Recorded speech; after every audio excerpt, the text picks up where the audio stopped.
жүріңдер енді кірейік апайға. Апай отыр екен де ма? Ой, апай, кешіріңіз, кірсек бола ма? Біз кешігіп қалдық. Жарайды, отыра қойыңдар қыздар. Мә, апай, рахмет, сондай мейірімдісіз. Жарайды, ештеңе етпейді. Бәрібір көбін кешігіп келдіңдер ғой. Дәптерлеріңді алыңдар. Иә, апай, алдық. Рахмет, апай, бізді кешіре салдыңыз ғой. Апай, білесіз ба, кеше деген Мико мен Мако екеуі төбелесіп қала жаздады ғой. Апай, апай, сөз айтып беремін, короче. Отыршы, ойбай, отыршы. Осындай достарыңда кімде осындай стукач жаңағы қыздар бар достарыңда. Кімнің мектебінде, кімнің классында бар.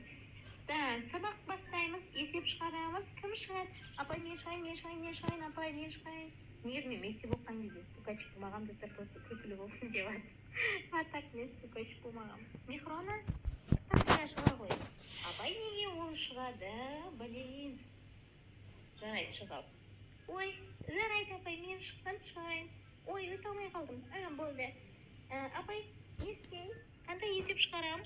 Өсіп жатқан болуы мүмкін десем, қалай қарайсыздар?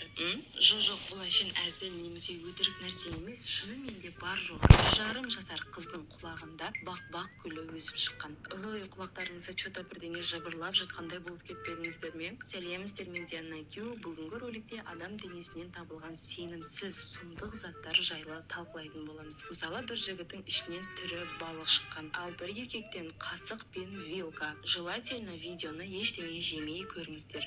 Мақұл? Құлақта өскен бақ. Көбіміздің точно бір рет болсын құлағымыз ауырып қалған ғой, менде мысалы бірнеше рет болған. Өткенде ғана суықтап қалып, бір құлағым 3 күн бойы ұйып жүрді. Так, в общем, бір күні 1,5 жасар қыздың құлағы ауырып мазасыздана бастайды. Мамасы құлағына жақсылап қараса, басқаша шөпке ұқсаған бірдеңе тұр екен. Қызын сразу больницаға алып барса, врачтар әшейін құлақтың инфекциясы ғой деп ойлап еді, бірақ құлақты жақсылап тексерген соң шоке болды. Сөйтсе бақ айналмай жатқандағы бір ұрық қыздың құлағына кіріп кеткен екен. Құлақтың іші жылы әрі влажный болған соң түскен ұрық жаймен өсіп бастап 4 айда почти 3 сантиметрге жетіп қалыпты. Енді оны әшейін жұлып ала салуға да болмайды. Сәл өссе уже қыздың құлағы естпей қалады екен. Арнайы операция жасап, врачтар гүлді алып тастады. Қазір қыздың жағдайы жақсы.